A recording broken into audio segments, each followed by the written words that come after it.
A Sé da Guarda localiza-se no centro histórico daquela que é conhecida como a cidade mais alta de Portugal, que atinge no seu ponto mais elevado uma altitude de 1056 metros.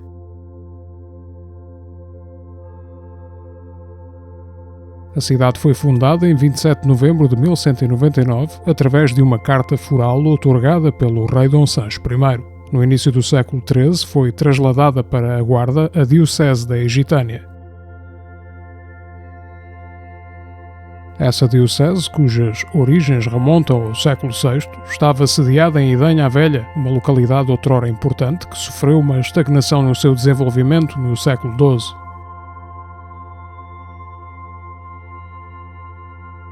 Fundada no século I d.C., durante a ocupação romana, Idenha a Velha era conhecida como Civitas Igetidanorum, designação da qual provém o nome que receberia durante a presença sueva e visigoda, Egitânia. Com a transferência do bispado, o nome manteve-se, motivo pelo qual os termos egitano ou egitaniense servem para designar tanto os naturais ou habitantes da Guarda como os de Idenha a Velha. O portal norte é em arco ogival, possuindo 4 arquivoltas, sendo as interiores suportadas por colunas com capitéis com motivos vegetalistas estilizados e sendo a mais exterior canopial, rematada com uma flor de lis com 6 pétalas. O conjunto é enquadrado por um gabelete rendilhado, inserido no alfiz ladeado por pilares. Sobre o portal podem ver-se as armas de Portugal e as de Dom Gonçalo Vasques da Cunha, bispo da Guarda entre 1397 e 1426. A primitiva Catedral da Guarda, que terá sido edificada no início do século XIII em estilo românico, teria dimensões reduzidas, pelo que se tornou demasiado exígua para uma comunidade em expansão.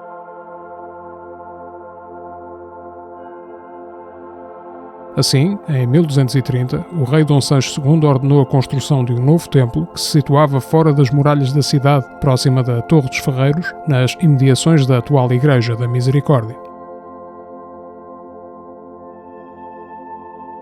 Esta opção correspondeu a um momento de grande desenvolvimento do arrabalde da Guarda, indicando que uma importante parte da população tinha preferido viver fora do recinto muralhado.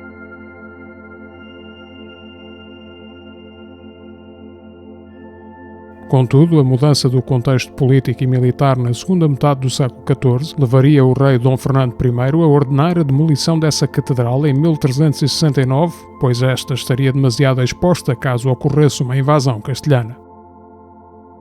O culto passou temporariamente para a Igreja de Nossa Senhora do Mercado, hoje desaparecida, enquanto a nova sé fosse edificada na área intramuros. Todavia, Dom Fernando I viria a morrer antes de poder concretizar esse projeto. Caberia assim ao rei Dom João I dar licença para a construção do novo templo, num processo movido pela iniciativa do bispo Dom Frei Vasco de Lamego e que teria início em 1390. Na esquina de ambas as torres surgem 2 brasões proeminentes que representam o escudo de armas de Dom Pedro Vaz de Gavião, que foi bispo da Guarda entre 1496 e 1516.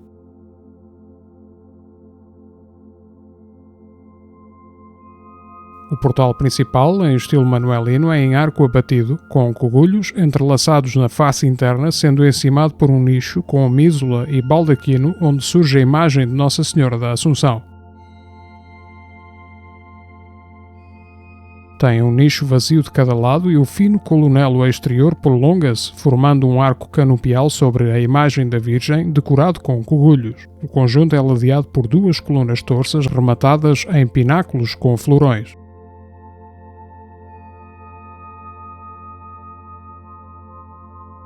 A fachada principal, voltada a oeste e apertada pelas 2 robustas torres, apresenta um primitivo remate em pena angular, sendo rasgada por um óculo circular e por 2 estreitas frestas. A construção desta terceira sé da Guarda, edifício que ainda hoje podemos visitar e apreciar, estender-se-ia através de 150 anos, envolvendo diversos arquitetos e artistas. Não existindo registro oficial dessa informação, tem sido aventada a possibilidade de o projeto inicial ser da autoria do mestre Afonso Domingues, que se encontrava na altura a dirigir o estaleiro do Mosteiro da Batalha. A edificação desta catedral iniciou-se pela nave, absidíolo e portal do lado norte, sendo que este último apresenta algumas semelhanças estilísticas com o portal sul do Mosteiro da Batalha. As fachadas de acesso são rematadas por um friso em forma de corda, encimado por ameias decorativas recortadas no formato de uma flor estilizada, sendo marcadas por sugestivas gárgulas em todo o perímetro. Tal como na Batalha, este templo recorre aos arcobotantes góticos que libertam a superfície das paredes laterais da sua função de suporte, permitindo a abertura de várias janelas.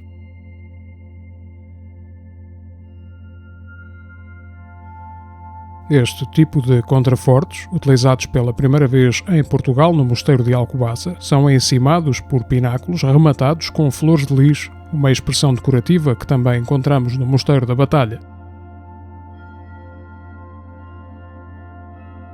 Na cabeceira do lado da epístola abre-se um pequeno portal de aspecto simples, em arco apontado e com 3 arquivoltas. As interiores assentam em impostas salientes e a exterior em colunas com capitéis ornados com folhagem. Este conjunto é encimado pelo brasão de Dom Luís da Guerra, que liderou a Diocese da Guarda entre 1427 e 1458 e que surge descentrado relativamente ao eixo delineado pelo portal. Esta riqueza na ornamentação torna-se particularmente impressionante quando se tem em conta que, ao contrário do habitual calcário utilizado na arquitetura gótica, a Sé da Guarda foi construída em granito.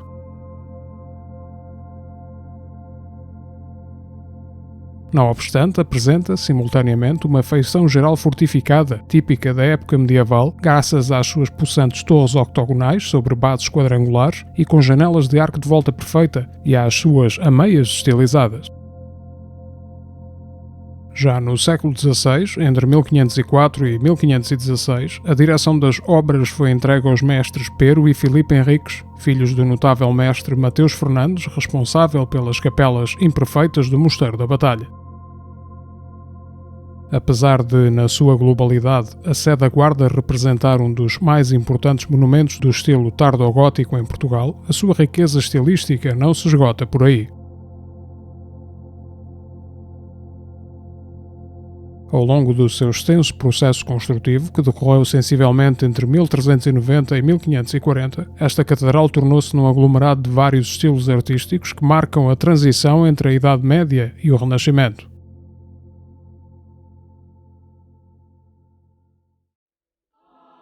O interior da Sé da Guarda apresenta uma planta em cruz latina, com um transepto bastante pronunciado, encontrando-se estruturada em 3 naves escalonadas, sendo a central mais alta e larga. As naves são repartidas em 5 tramos, formando arcadas de volta perfeita assentes sobre altas colunas de fuste liso e com capitéis decorados com motivos fitomórficos.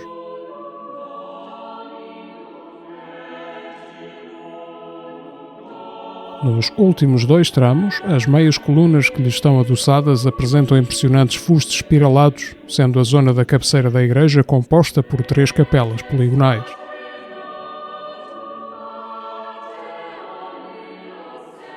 O batistério situa-se à esquerda da entrada, numa capela de planta poligonal e com a abóbada polinervada situada na base de uma das torres. Apresenta uma pia hemisférica protegida por uma tampa de madeira.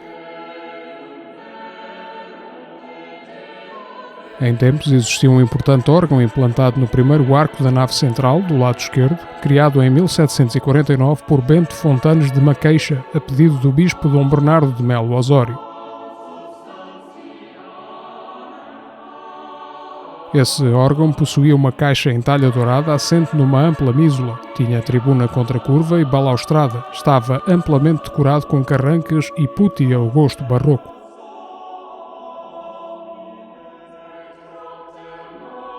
O instrumento seria tragicamente desmantelado e retirado em 1921, durante as obras de restauro da catedral que tiveram como objetivo remover todos os elementos considerados como não medievais. A majestosa nave central é coberta com abóbadas de aresta, nervadas, sendo iluminada por janelas com mainéis rasgadas acima dos arcos plenos divisórios das naves, formando um clerestório. Nos pilares estão adoçadas 4 colunas, a partir das quais arrancam os arcos torais, que são ogivais, e os formeiros. As naves laterais também são cobertas com abóbadas de cruzaria de ogivas. O chão desta catedral contém um total de 134 túmulos, que abrangem 5 séculos de figuras importantes da cidade, desde homens e mulheres da nobreza até cônegos e bispos. Na nave do lado do Evangelho situa-se a Capela dos Pinas, à qual se acede através de um portal renascentista em arco abatido, com 2 arquivoltas assentes em colunelos, decorados com querubins e motivos vegetalistas.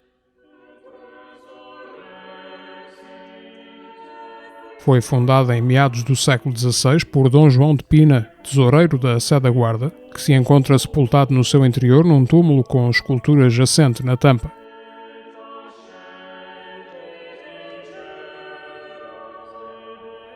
No arcossóleo que envolve o túmulo surge uma inscrição em latim, como o veado procura pelas fontes de águas, assim a minha alma procura por ti, ó Deus. No topo surgem as armas do fundador. A capela é coberta por uma bela abóbada estrelada que possui chaves decoradas com elementos fitomórficos, sendo que na central surge representado o brasão dos Pinas.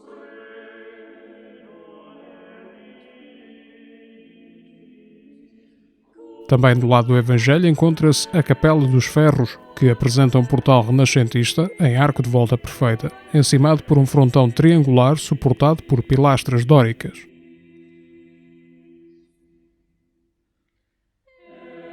Esta capela, que também é conhecida como Capela dos Osórios ou da Senhora da Anunciação, foi fundada por Luís de Abreu Castelo Branco e Francisca Pina, sua esposa, no final do século XVI. É coberta por uma abóbada estrelada e possui, no pavimento, as sepulturas dos seus fundadores. Apresenta um retábulo quinhentista atribuído ao escultor Diogo Jacques.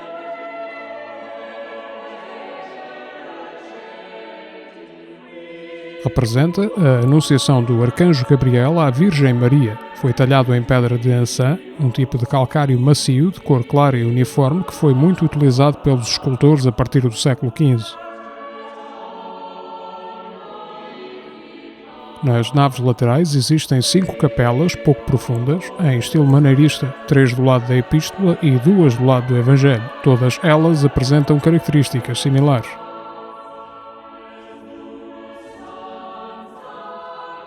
Formam vãos em arco de volta perfeita, assente sobre pilastras toscanas, envolvido por outro par de pilastras da mesma ordem, assentes em plintos paralelepipédicos, sustentando um frontão triangular ornado com um rosetão. A nomeação de Dom Pedro Vaz Gavião no ano de 1496 para a Diocese da Guarda correspondeu a um momento em que as obras de construção da catedral avançaram a um ritmo assinalável.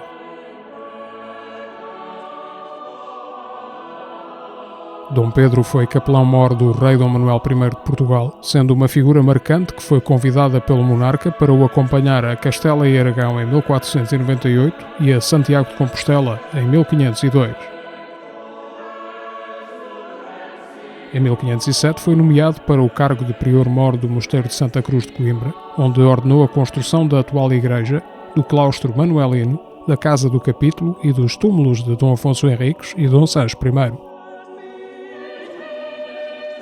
A sua importância enquanto Bispo da Guarda, no processo de construção da sé desta cidade, é lembrada pela presença do seu brasão de armas nos cunhais das torres, nas paredes e colunatas e até na chave da abóbada da Capela-Mor. O transepto da igreja tem 2 braços profundos, sendo cada um deles dividido em 2 tramos, por pilares fasciculados e sendo cobertos por abóbadas de cruzaria de ogivas.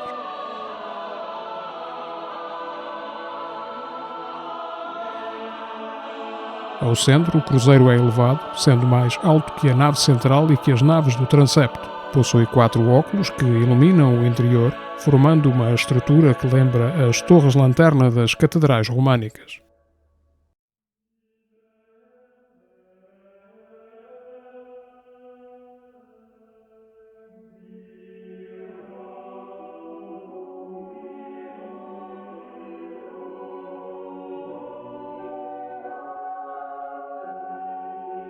É coberto por uma espetacular abóbada estrelada, apresentando a cruz da Ordem de Cristo no fecho. Em todas as abóbadas desta catedral podem ver-se belas chaves decoradas com elementos vegetalistas ou heráldicos. No pavimento do braço direito do transepto encontra-se o túmulo de João Lopes de Pina, cavaleiro fidalgo da Casa Real, natural da Guarda, que faleceu em 1566.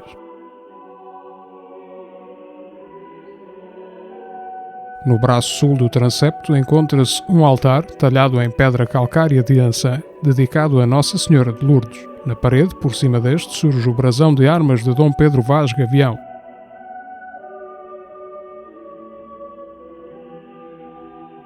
A capela absidal do lado da epístola é consagrada ao Santíssimo Sacramento. Possui uma abóbada polinervada, sendo iluminada através de duas janelas abertas na parede da cabeceira.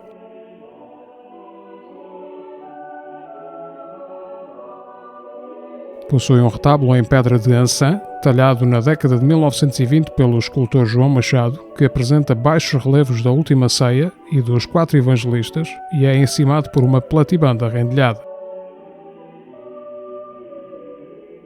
Nesta capela encontra-se o túmulo de Dom Jerónimo Rogado de Carvalhal e Silva, bispo da Guarda entre 1775 e 1797, cujo brasão de armas surge representado na parede esquerda. Na chave da abóbada, assim como na parede direita desta capela do Santíssimo, está representado o brasão de armas de Dom Luís da Guerra, que foi bispo da Guarda de 1427 a 1458. O arco triunfal que antecede a Capela Mor é apontado, possuindo 5 arquivoltas de fino recorte, suportadas por esguias colunas de capitéis rendilhados com motivos vegetalistas.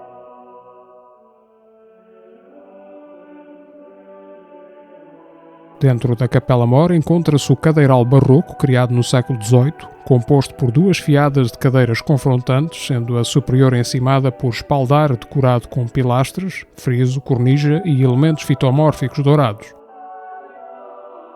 A abóbada da Capela Mor, ogival, polinervada e com o fecho formado por uma enorme pinha suspensa, impressiona pela sua verticalidade, tendo a mesma altura que a abóbada da nave central. Aqui encontra-se o maravilhoso altar-mor encomendado pelo bispo Dom Cristóvão de Castro, cerca de 1553, que é atribuído à oficina de João de Roão, um dos maiores escultores do Renascimento em Portugal. Talhado em pedra de Ançã, tem planta côncava e é composto por 6 andares, divididos em painéis por pilares dóricos e colunas coríntias. No nível inferior surgem representados os 12 apóstolos. Logo acima, as imagens de Ezequiel, Moisés, Elias e Daniel, juntamente com as cenas da Anunciação, à esquerda, e a Natividade, à direita. O nível seguinte tem esculturas de Isaías, David, Jeremias e Zacarias, que surgem entre representações da Adoração, à esquerda, da Virgem da Assunção ladeada por anjos, ao meio, e a apresentação de Jesus no templo, do lado direito. O andar acima tem representações do caminho do Calvário à esquerda, do Calvário ao meio e da descida da cruz à direita. No topo existe um frontão com a imagem de Deus Pai, ladeado por querubins. No final do século XIX, o arquiteto Rosendo Carvalheira visitou esta sé e chamou a atenção para o seu estado de preservação. Ele próprio dirigiria aqui uma campanha de restauro que se estenderia até junho de 1921. Essa intervenção seguiu uma lógica em que o novo não se deveria distinguir do velho. Se a consolidação feita impediu a ruína da catedral, os elementos removidos, como parte do cadeiral e o órgão barroco, perderam-se definitivamente, empobrecendo o recheio desta. A subida à cobertura da catedral, que também dá acesso aos terraços existentes sobre as naves laterais, permite ter magníficas vistas sobre a cidade e apreciar mais de perto alguns elementos arquitetónicos, como as torres, as gárgulas e os arcobotantes.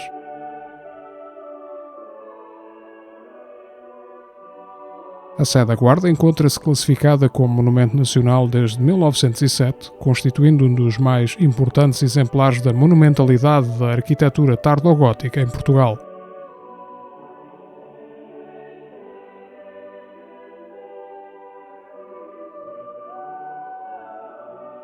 Muito obrigado por ter vindo conosco à descoberta de Portugal. Se gostou do vídeo, por favor clique em gosto e subscreva o canal para acompanhar as nossas novidades.